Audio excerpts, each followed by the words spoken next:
Brought to you by Tailored Wealth, helping business leaders live their version of a rich life. Welcome to another edition of the Making Sense of Your Money podcast, where we cut through the financial noise and help business leaders to make smart, confident money decisions. Welcome to another edition of the Making Sense of Your Money podcast. This is episode number 28. And as always, I'm your host, Dan Pascone. I'm the founder and CEO of Tailored Wealth. And each episode features a trusted voice in the financial world, someone who works directly with high-level professionals to simplify the complex and turn strategy into action. And today, I'm really excited to bring on a special guest. We've got with us Andi Pereira, and Andi is the founder and CEO of Kapitale, and he's got some really unique expertise, and his firm is doing some pretty innovative stuff in the lending and credit card receivable space. So Andi, thanks so much for being on the Making Sense of Your Money podcast. Pumped to have you today, man. Dan, thank you so much. Glad to be here today. Thank you. Very cool. Very cool. So we got a lot to cover. I know that our audience is going to want to hear all about what you do, your expertise, your business, etc. Why don't you just start out by giving us a quick high level, like 90-second overview of who you are, what your business does, and maybe a little bit about how you got into it. Thank you, Dan. So basically, I'm Andi Pereira. I'm founder and CEO of Kapitale. So Kapitale is a fintech that basically solves one of the biggest pain points for all small businesses, which is cash flow. So basically, we solve the problem of paying supply first, then collecting money for your customers, and we do it in a very innovative way. We develop a software that is connected to the POS, the point of sale machine, the credit card machine from small merchants. And we allow those merchants to offer buy now, pay later to their consumers. So consumers can split their payments in 1, 2, 3, up to 12 installments. And without needing any working capital, they can use the installments itself to buy more inventory, to place suppliers in a very fast and efficient way. We've now built a platform that already serves more than 5,000 pharmacies and more retailers in Brazil. And we are tagging one of the biggest problems small business has, that's access to finance debt. I can certainly relate to that, especially in my early days of running Tailored Wealth. I know how challenging it can be to get financing and kind of manage the books. Let's talk a little bit about your clients. Like, what are the right businesses for Kapitale? Like, what types of businesses are you typically? Thank you for the question. Basically, Kapitale SMEs are such a broad space to work with, right?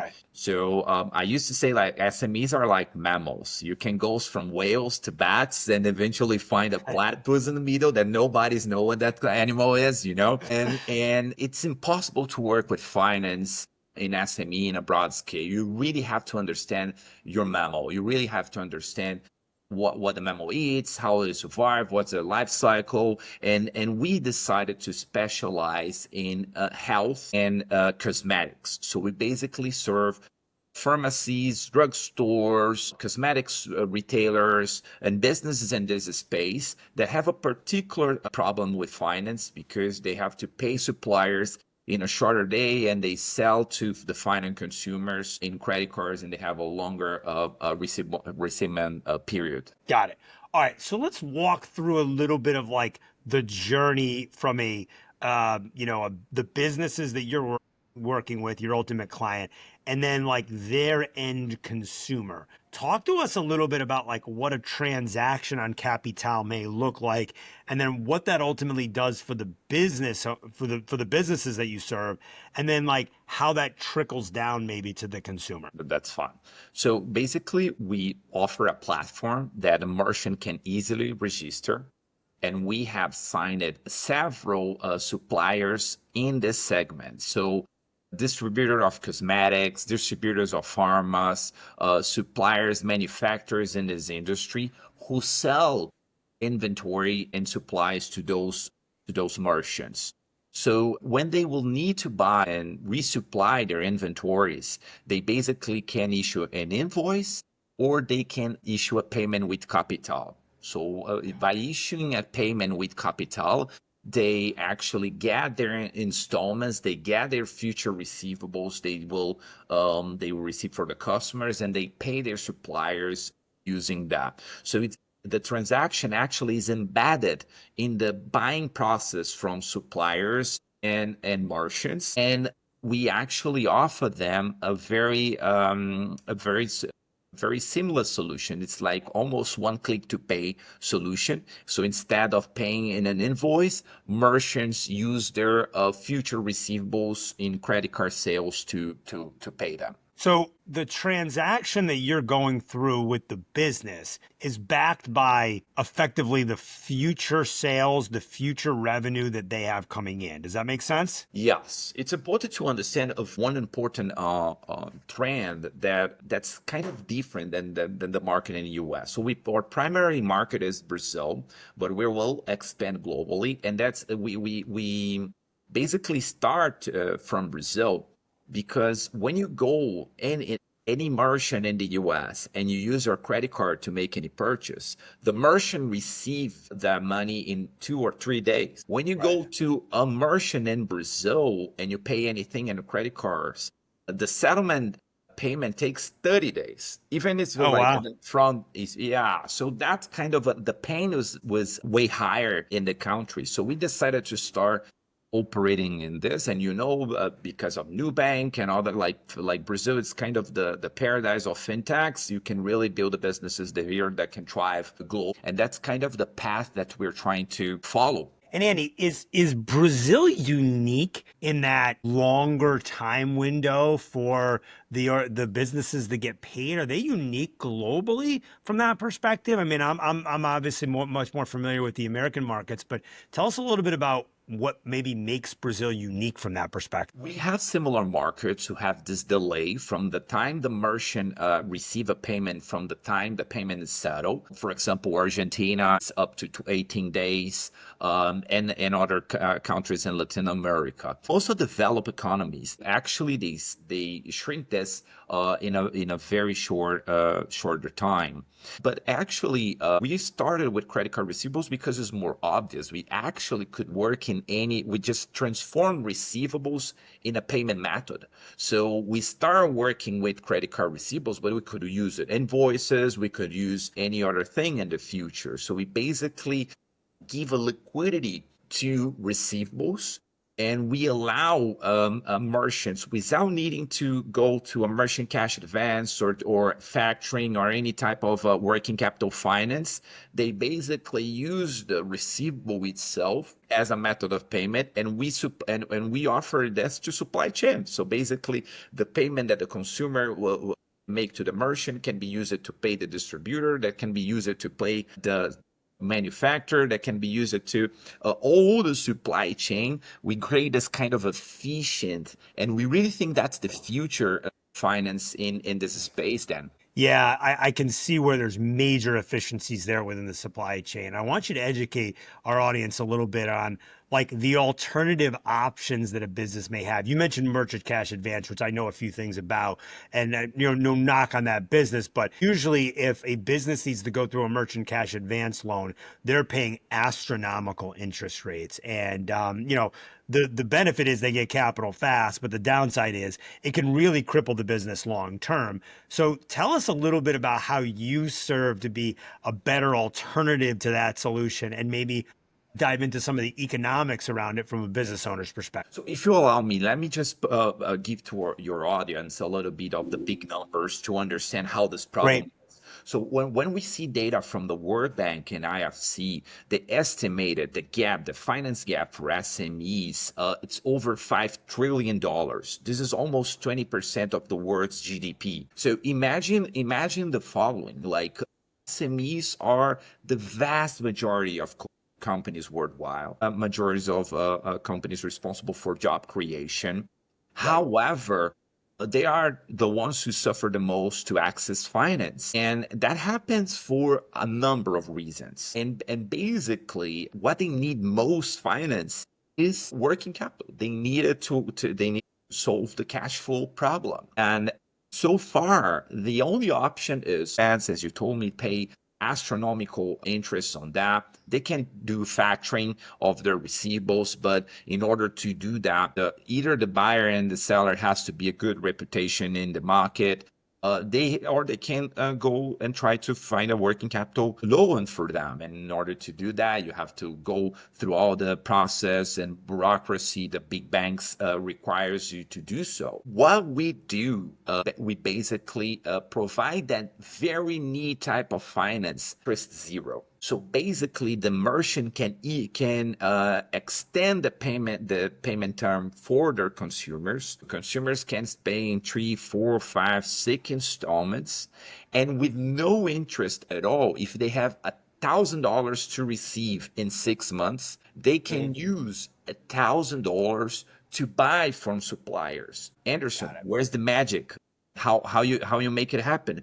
Basically, we do fees based on the suppliers. We basically charge suppliers a transaction fee for every transaction we process with them. Why suppliers accept us? Because we are most of the times more efficient than a payment with a regular invoice. So if you issue payment with a regular invoice, if you are a supplier for those merchants, you have to wait to 30 to 60, sometimes 90 days to settle the payment. Sometimes you have delinquency on that, so you have to manage that. So we basically solve those problems to those merchants, and we allow to those suppliers, and we allow them to sell more easily and more securely to those merchants. So from a supplier's perspective, they're getting a much more higher level of guarantee or security that they're going to get paid. And I imagine there's a higher level of efficiency because they don't have to go through sort of the cumbersome invoicing process. From a merchant's perspective or the small business's perspective, they're now effectively being able to use future revenue to buy supplies, which makes their whole buying and customer journey a lot more efficient because, a lot of times these small businesses have future sales, have revenue coming in. I own a small business, so I can relate to this, but you might want to be investing in things for the future that may produce dollars that are not necessarily in your bank account yet. Did I summarize that pretty well, Andy? Excellent. Exactly, Dan. I think you hit the point. And when we see this supply chains, you have friction everywhere. So you have the merchant of the end of the supply chain who suffer with cash flow management, and they have to work really hard to kind of sync the payment term and the receivable term. But on the other side of the supply chain, you also have suppliers who suffer with delinquency, with long payment rates, and those suppliers also have suppliers. So kind of you have friction in all the supply chain, and we basically can make this more efficient by creating a very financial structure with technology and intelligence in this process. Very cool. Very cool. Tell us a little bit about, you mentioned Brazil being sort of the initial market that you launched in. How long's the organization been live for, and then where do you see it going next? Tell us a little bit about like your expansion. You mentioned potentially a more of a global footprint in the future. Let's talk about that. That will be fun. Basically, we launched Capital in 2023 after my master in US. I had the opportunity to study about finance for SMEs for over a year. Nice. And basically, Capital was a kind of a result of my studies and understanding about regulation and disruptions in technologies. And kind of when you figure out all of this, you can really solve very big problems that they have. Just make things easier and things that now are allowed with technology, and then they're now are enabled by new regulations. From 2023 to now, we're in July 2025, basically serve 5,000 merchants. We raised a $9 million credit facility that we are operating at the moment, and we are really targeting to do a bigger seed round investment to either scale our business in Brazil and kind of export the intelligence that we have to other geographies and try to solve other supply chains. Very interesting. Very interesting. So yeah, I can imagine the ability to sort of scale to other business verticals, industries, et cetera, because, it's not the problem that you're solving is not exclusive to one vertical by any stretch. That makes a lot of sense. Let's talk a little bit about the industry, Andy. Are there other platforms like the buy now, pay later has become popular in the United States for consumers, right? So the idea of like, hey, I'm going to purchase a bigger ticket item. I'm going to go purchase an expensive TV, or I'm a golfer, you're going to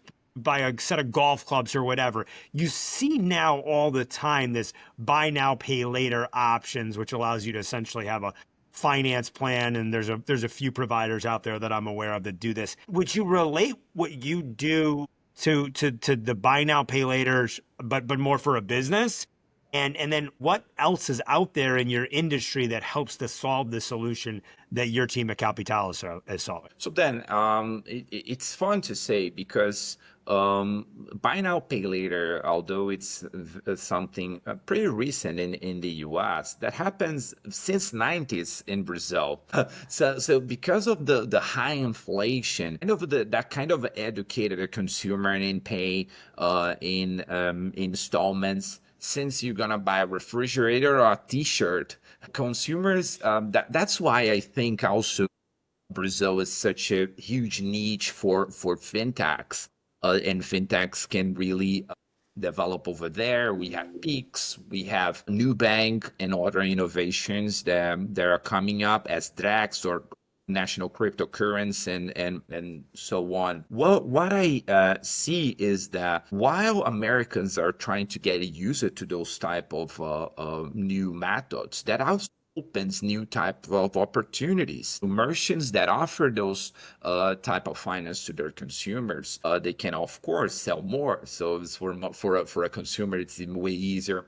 You buy installments and compromise less than your earners, and you pay up front, although you could get a better deal. But we also have to understand this is just the tip of the iceberg. So with that actually comes a change in consumer behavior, change in merchant needs, change in cash flow management, and all the way that people and businesses relate with cash. You're a super expert in the field, so you've probably been seeing how this kind of opportunities open up and they create new markets. What I really trust that we will see in supply chains is the following. So it's very well known that SMEs are the backbone from vast majority of economies. And Right. you have government support, you have World Bank, IFC, all of them with initiatives to kind of foster and create a better environment to them.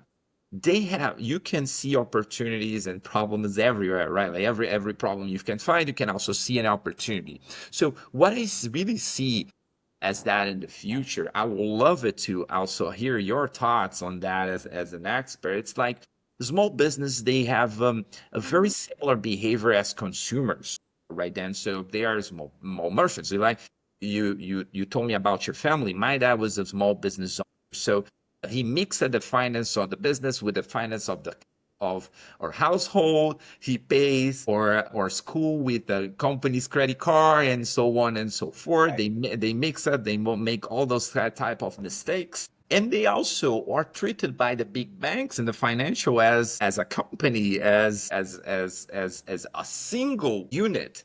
And as I told you, like SMEs are mammals. You really need to see tireless. So first thing I see as a big trend is you will see very tailorized type of solutions for not only for small businesses, but for niche. For each individual kind of will understand their type of finance they need, and they will have very tailorized type of solutions for them. And I think Kapitale is in this case, we really want to solve the supply chain problem to pay. We want to transform receivables in a payment method.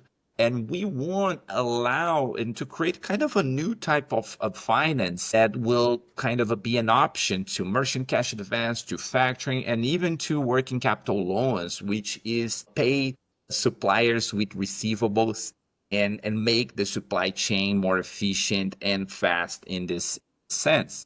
As I told you, like, what do you see in this aspect? I would love to hear also from you and your thoughts. Yeah, I can tell you that being a small business owner myself, serving a number of small business owners, and having a prior corporate career working in more of the lending and finance space, this really hits home for me. I think that you've got a lot of passion around this topic, which is always important for any entrepreneur. We could talk about that for days. But for those that are listening that are not business owners, the problem that you're solving is a real one, right? The idea of a small business being able to access whatever costs they have that ultimately produce revenue. And in your case, it's supplies, right? It's a lot of times it's hard goods. But in businesses that are software-based businesses or service-based businesses, there's also supplies. They just may not be hard goods that need to be purchased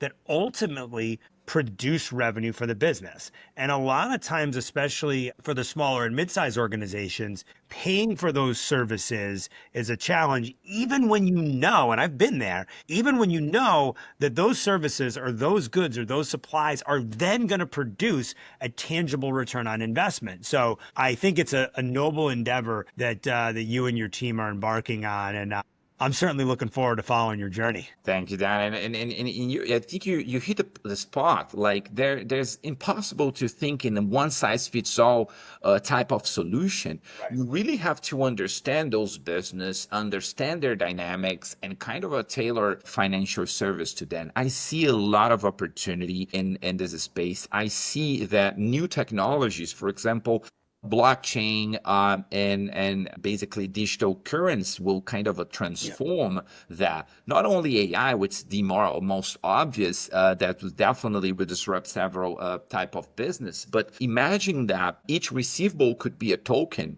and in a blockchain, and basically the liquidity that you don't have by issue an invoice, and then you have to look at for a finance, and you have to look at for a factoring and trying to kind of have a liquidity on that.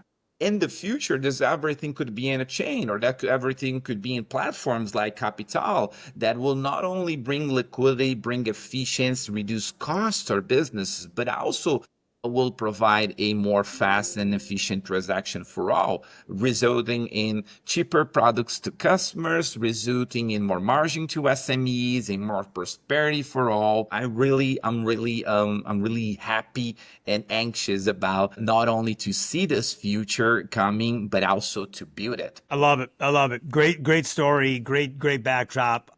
Thank you for sharing all that, Andy.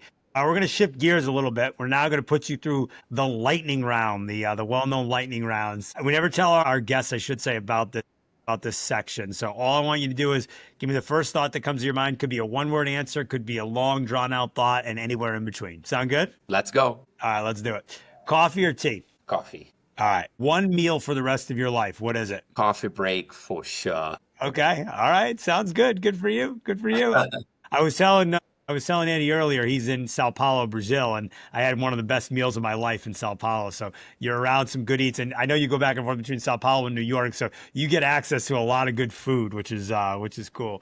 Indeed. All right, this will be a good one for you, being that how much technology is involved in your world and your business. What's one tool or piece of technology, so it could be hardware or software, other than your computer or your phone, that you can't live without? I would say my smartwatch. Smartwatch. Okay, Yeah. sounds good. What do you do with the smartwatch? Do you track your steps? Do you message on it? What do you do with that? I'm super fanatic with health.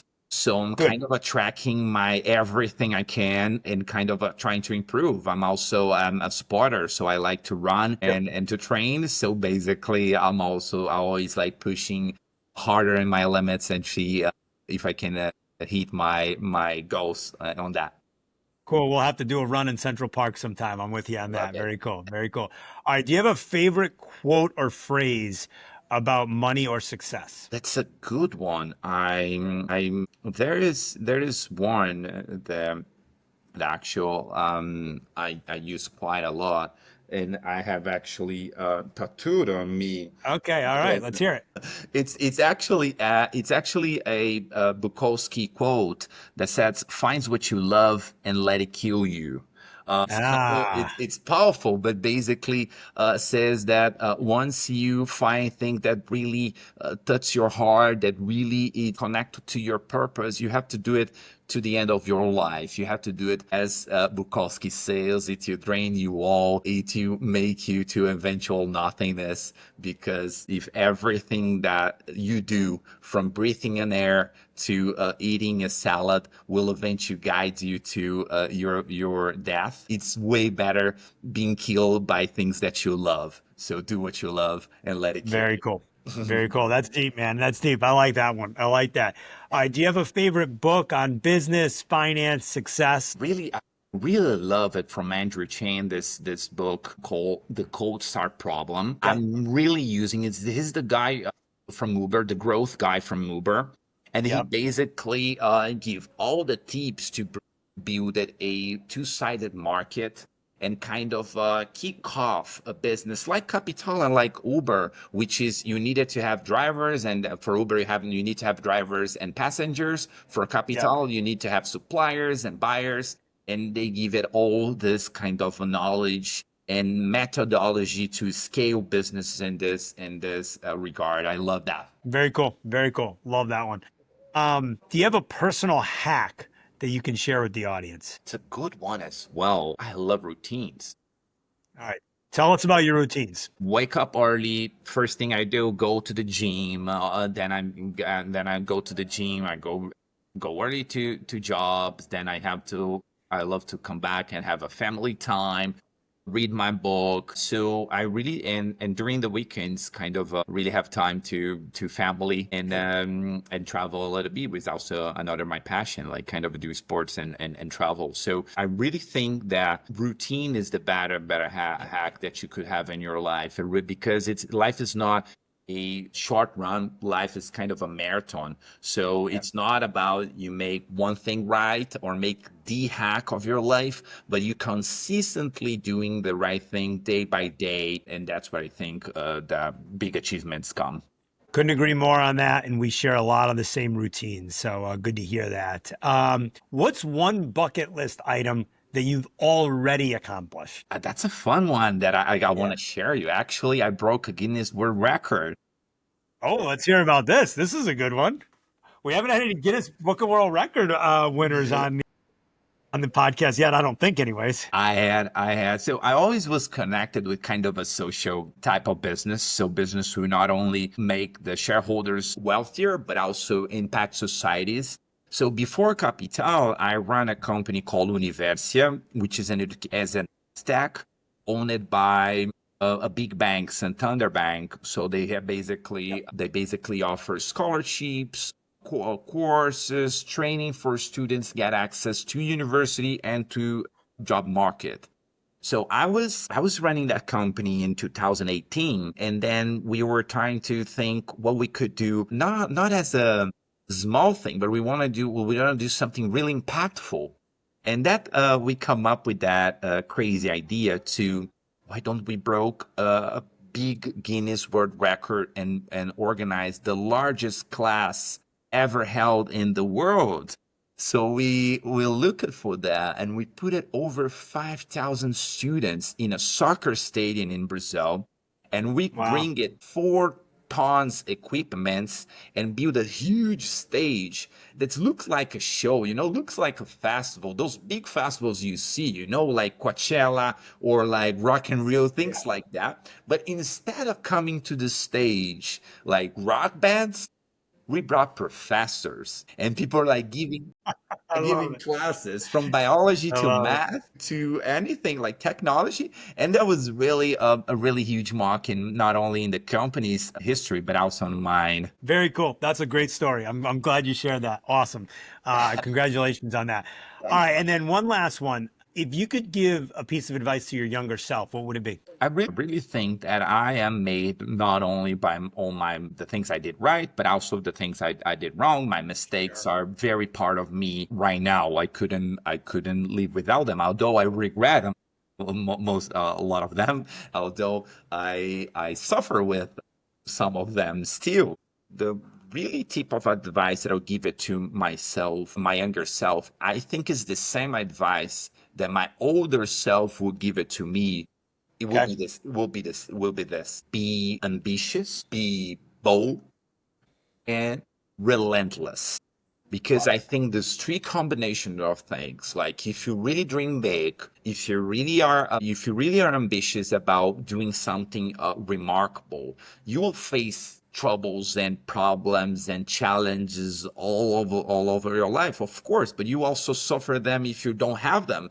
But if you have that kind of gut, if you have that ambition, every problem it's small because your dream is too big and you really wanted to overcome that challenge. So ambitious is key to kind of help you to face problems and to go to a North Pole, like kind of follow your dreams.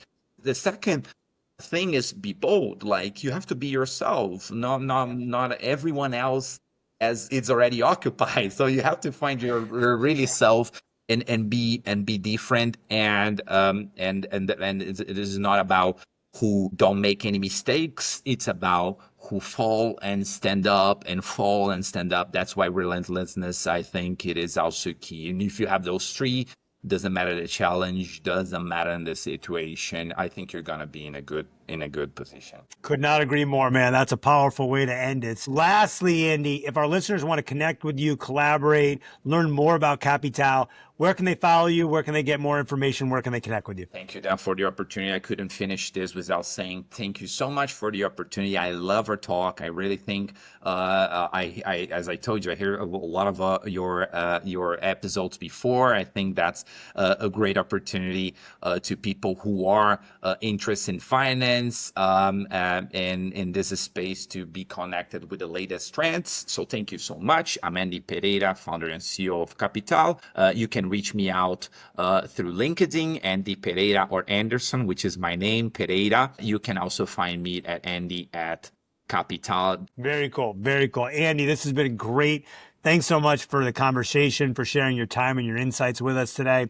That's it for the episode. As always, you can find our podcast along with our newsletter and YouTube channel all free at makingsenseofyourmoney.com. And lastly, don't forget to prioritize your version of a rich life. Cheers. Cheers.